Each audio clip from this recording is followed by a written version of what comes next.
Hello, everyone, and welcome yourselves back to the YouTube channel. We are here for a brand new show. Adam, Ronnie, and Zippy. I'm Adam. I have my co-host Ronnie in front of me, and Zippy is the voice Ronnie brings to life and through puppetry as well. So, welcome, Ronnie. How are you? I'm very well. Thank you, Adam, for having me on. It's wonderful. You're very welcome. And just to give a bit of insight to what this series is to the viewers, it's season one. We're hoping to be like a 10 episode structure. We have a few things Ronnie has obviously done through his career. This is going to be an episode fully focused on Rainbow and how Ronnie got into it, the people he worked with, that sort of stuff. And we can expect conversations about the Angel Theatre Ronnie worked for, some of the films he worked on, and a lot more. So do stay tuned for those episodes.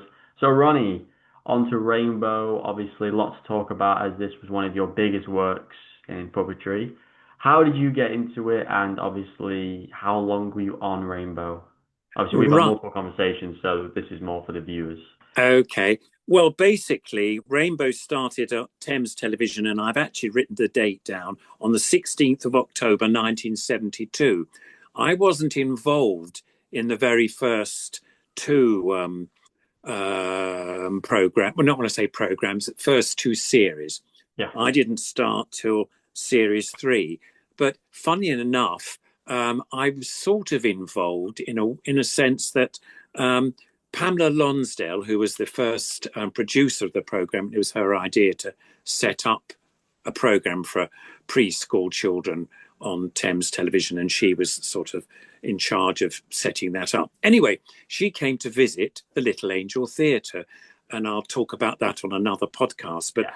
and I was there making. Well, I wasn't actually making the puppets, but some friends were making some puppets for me. I was in the workshop, and she came in with a researcher, and she chatted to John Wright, who was the founder director. This was probably about 1990, something like that.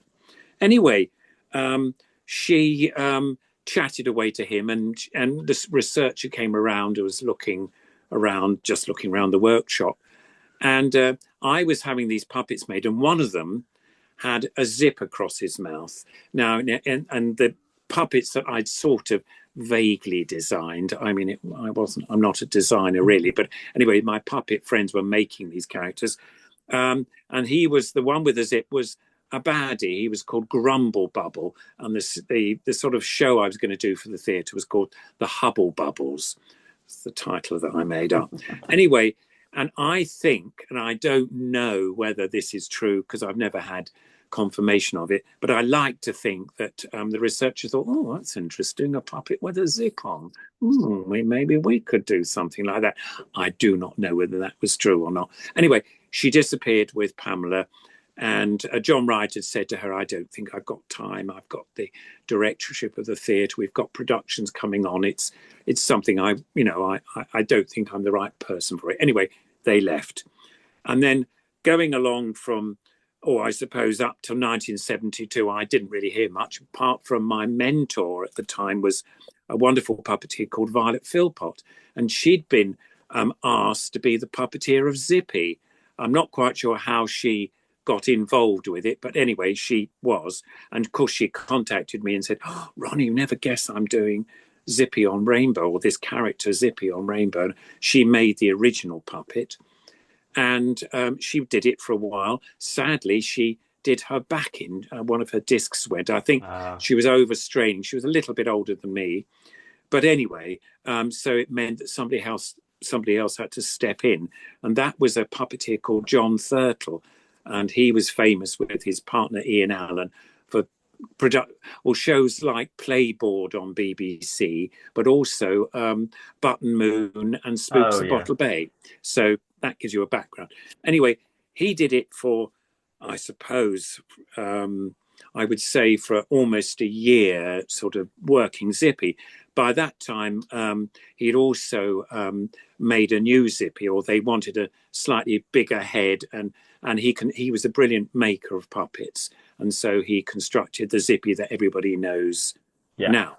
Anyway, um, Button Moon came along, or they were asked. They'd done a stage version of it for years, but Oh. the television producer Charles Warren said, "Look, I think we'd be very happy. You know, why don't you get Button Moon on for us? We can fit you in a slot."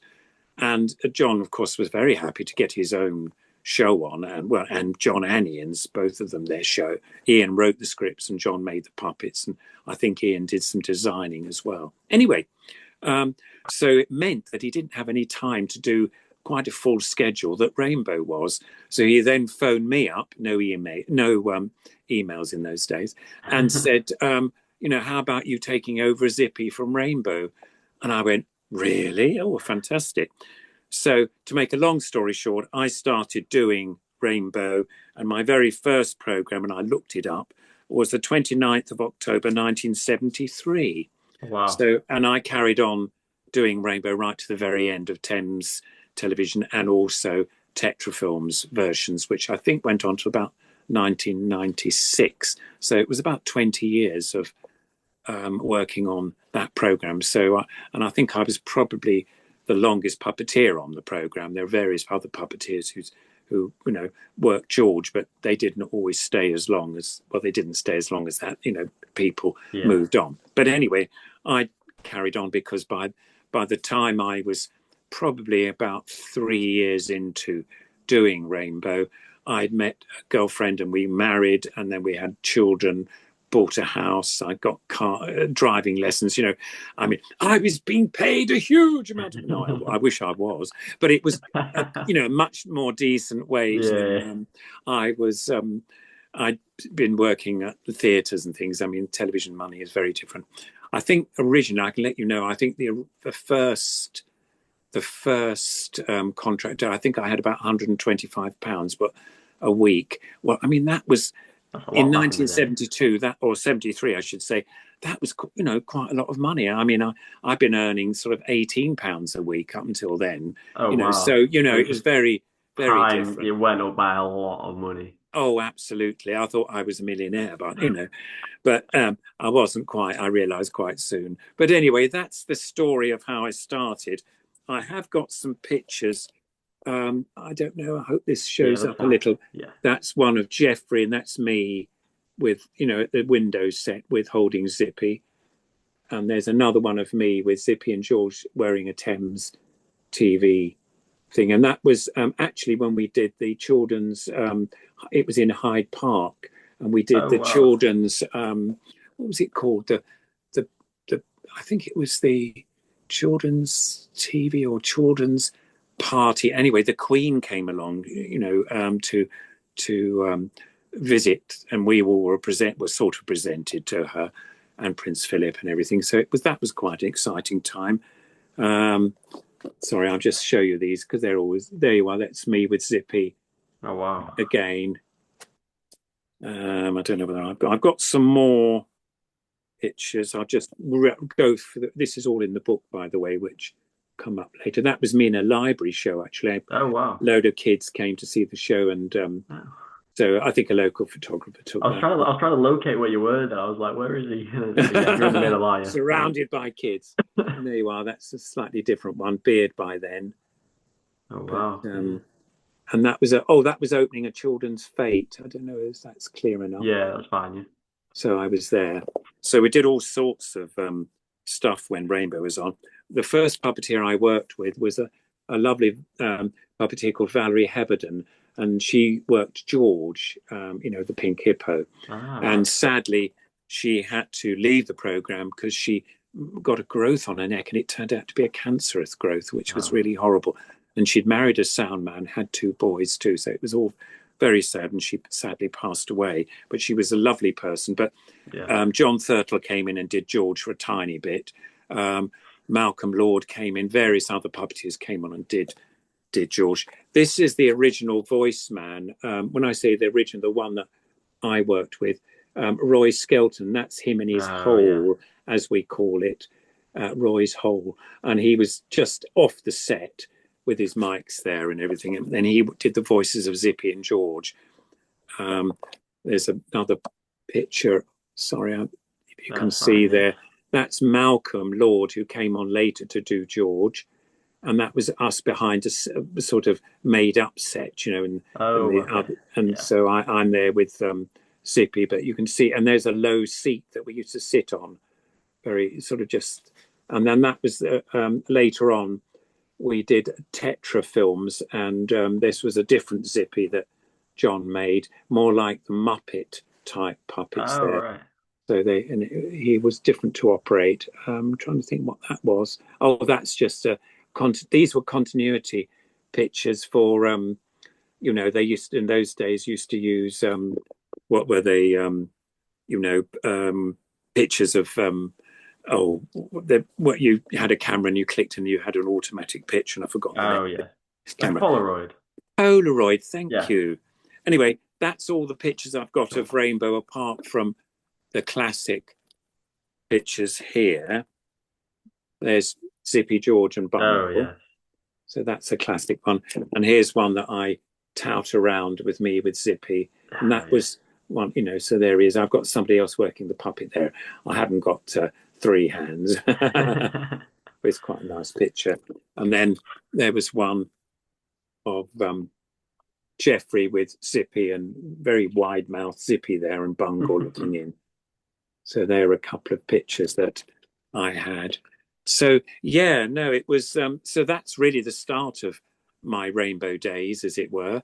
And as I say, it was great fun. I mean, I did go. I didn't really have an audition. I had a meeting with Pamela Lonsdale, sort of a lunchtime meeting, and I watched them do.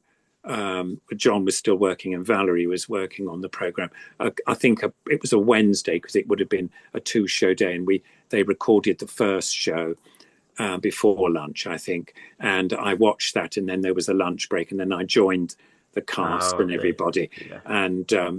and they said, "Oh, he'll be taking over from John," and blah blah, and they were all very very pleasant, and Roy was hilarious. He was an amazing character, and said, "Oh, Martha's come and join us, we'll be Mar," and all that. It was quite fun.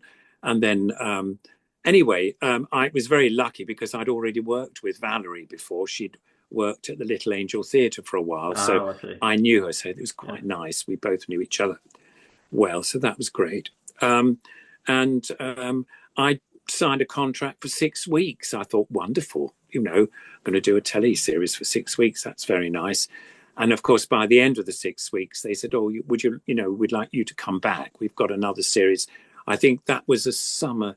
If I started in October, I would have started in the new year. They always a break at Christmas time, so while they wrote the next series, Yeah. and they filmed some of the inserts, for Jeffrey. He used to go off and do some filming, and same with the singers. Sometimes they used to go off and do some filming, Oh, okay. so they needed a bit of time to get the scripts written and also do some filming, which will be played into the program, Yeah. while we were doing it.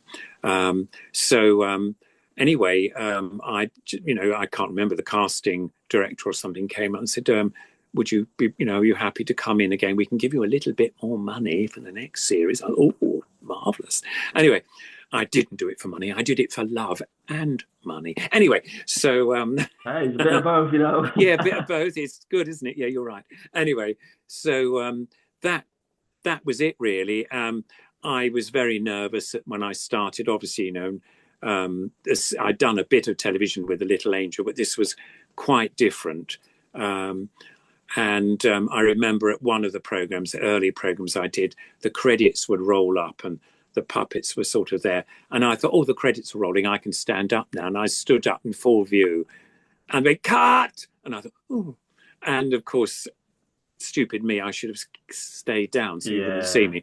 Anyway, luckily, it wasn't a big deal. They just reran the credits and did it, and that was fine. Oh, I see. Right. But no, we had a great time, and we all. It was a bit like doing Rainbow was a bit like doing a school term, if you like. You'd meet your friends, in the next term after sort of holidays, and you'd sort of say, "What did you do? You did a film there. Oh, did you? Oh, I did a play, or I did da." And then you carry on and you do the stuff. I mean, Hmm. I was very lucky. As I say, I didn't do the voice originally of Zippy. Roy did Zippy and George's voice, so we basically got sent 3 scripts. When I said yes, by the way, they sent me some scripts a bit later on. I had a break, and in that break I'd work at the Little Angel or do a tour or something like that. So I still carried on doing puppets. But yeah, and then we'd read through, the program on a Friday morning with the producer and the timekeeper. She was wonderful, and she would sort of make sure that we kept to time, or the cast kept to time, and then we'd do some changes maybe in the script if somebody didn't like, a line or something like that, or they thought of a better one, that sort of thing. And then we'd rehearse, but we didn't rehearse in the studios. We rehearsed in the Yacht Club, which was literally 5 minutes away from the studios in Teddington. It was we were right on Teddington Lock. Oh, okay. And so the River Thames ran along. It was lovely, actually. It's beautiful surroundings. And so we were upstairs in their sort of, I suppose, their main room. Downstairs was perhaps where some of the yachts and things were kept. We were upstairs in a sort of, I suppose, their I don't know, their committee room, or their room where they'd have, sort of meetings and stuff like that. There was a kitchen, so you could have a cup of tea. But we didn't have monitors or anything to see the puppets. We had to sit. We had a sort of window frame made, so we put the puppets up there. But we didn't really.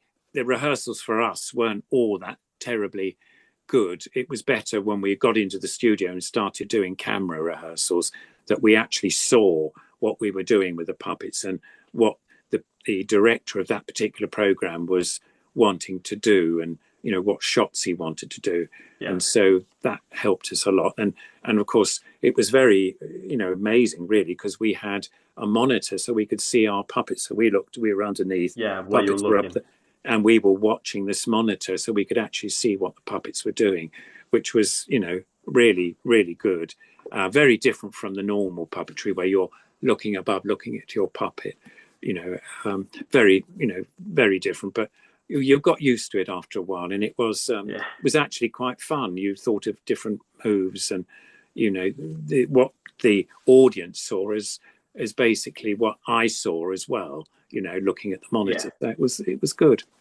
There we go. I'm rattled on a bit, but you might have another question. I don't know. No, of course. It's always amazing to hear about your journey in Rainbow, and obviously there's always going to be 1,000 things to talk about when it comes to Rainbow. But obviously, just trying to do the maths in my head, then it's been about 56 years since Oh that my first goodness. season that you were in. Yeah, and I was only about 15 when I started. I'm lying. Anyway. But like, what does it feel like? I know obviously you've done loads of other stuff in your life. You have the Angel Theatre, the films and stuff. How does it feel that we're still talking about Rainbow? People come up to you in conventions and talk to you about Rainbow. How does it feel that something that's taken over 50 years of your life, nearly? I know it's not been on TV for 50 years. No. But like, what does it mean to you? Like, what does it feel? Well, it's very nice, really. I mean, I didn't realise, in a sense, how popular the programme was. I realised that I was being asked to come back, and we spent so many years doing different series of it. So I knew it'd be popular, but I wasn't a face. So when I walked down the street, I wasn't picked up. Oh, that's the guy that does Rainbow. Jeffrey was a face. The singers were face, because they all knew that, and so they knew a bit. And I think they were much more aware of the popularity or the fans of the programme. We used to get loads of letters, and we used to have to sign pictures and things, Oh, wow. And stuff like that. And we had badges, rainbow badges, that I did have a whole load, and they've all gone now, sadly. But, that was quite nice. And they'd be sent out to fans who wrote in to the programme. But I suppose when we started doing things like fates and at the weekends and stuff, sometimes I was asked to go along, maybe with Malcolm or something, doing George, and we'd go. I remember one place we went to London Zoo. There was some sort of event going on there, and the singers came to that, and we hid behind a baby elephant doing the puppets. But we were doing the voices then, because this is when I started doing voices, because Roy had a young family then, and he lived in Brighton. Originally, he lived in Surbiton, but he moved to a nicer flat, I think, in Yeah. Brighton, and he was quite a distance to come up from Brighton to join, to do these things, and so I started doing Zippy's voice. So I did a copy of his voice, and so in a way that I think the powers that be knew that I could do it in case Roy wasn't available, that sort of thing.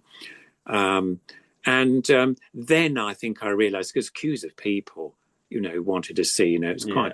and I thought, wow, that's good. And then, of course, much later on, we did, well, basically, we did a tour of universities.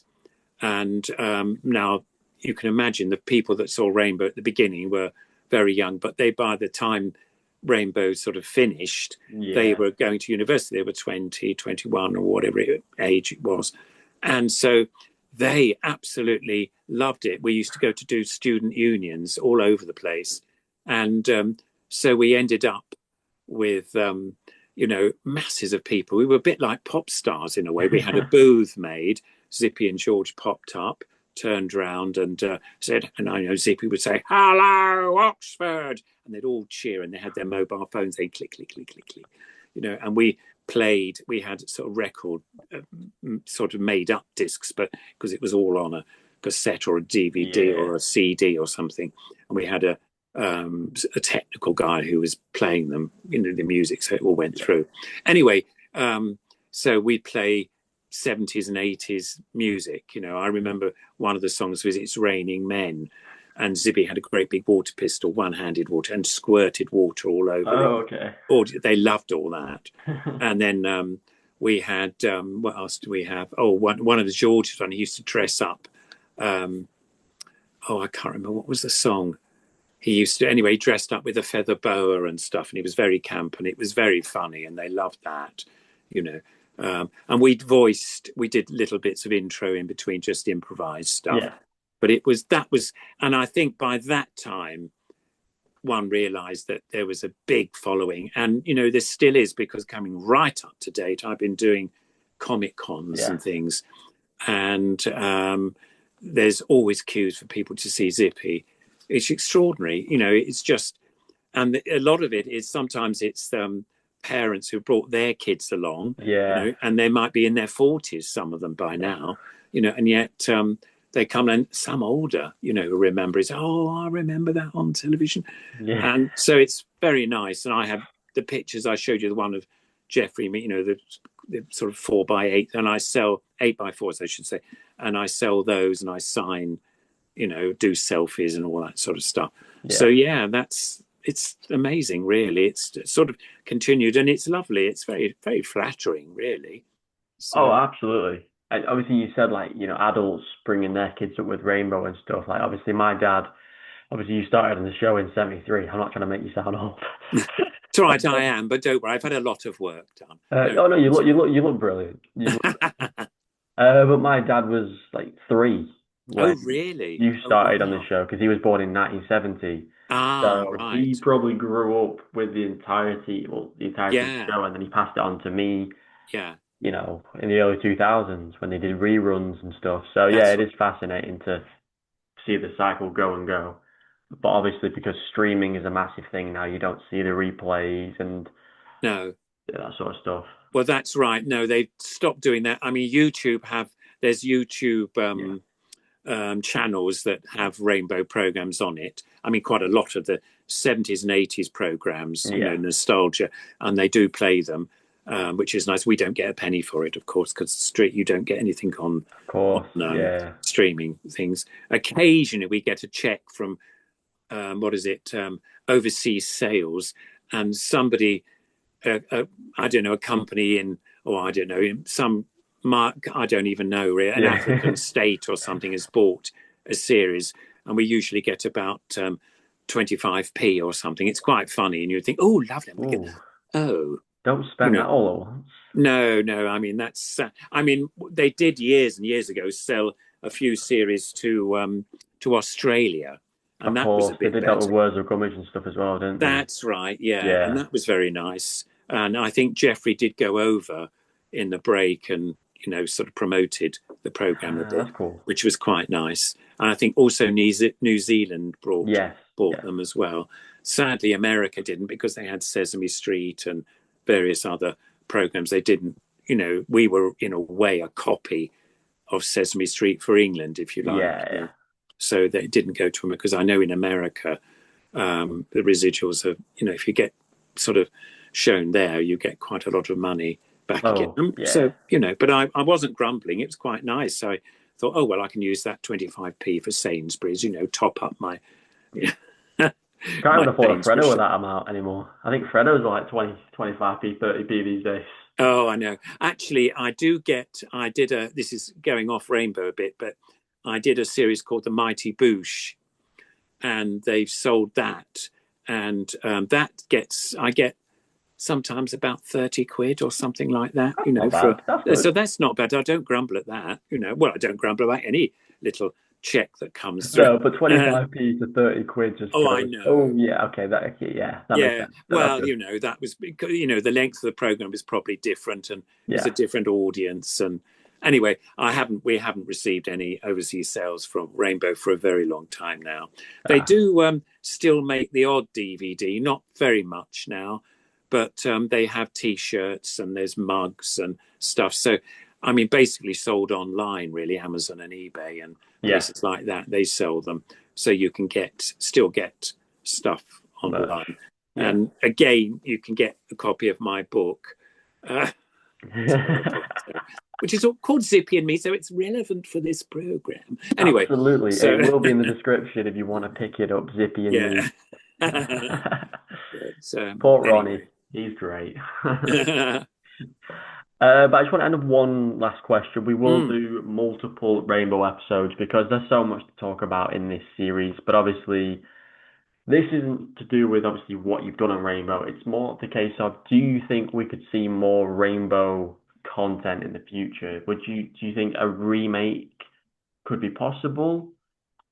it's very interesting. I think it comes down to what the television companies, most of them now, the sort of play ITV, and they're thinking more about streaming things. I think Mm. in the future it won't be, programs that will be on regular TV so much. I mean, even the Yeah. BBC now, a lot of their content is streamed, and the money that they put into streaming programs isn't the same. There isn't, and also when you think about Rainbow, if we did a sort of another Rainbow with a similar cast, you've got, two puppeteers, you've got Bungle, you've got Jeffrey, you've got three, well, at least seven actors in the program. Yeah. So that's quite a lot of money to pay for. And of course, nowadays they'd probably, equity or whatever rates would be Oh, yeah, different. yeah, yeah. So therefore, you'd get paid a bit more.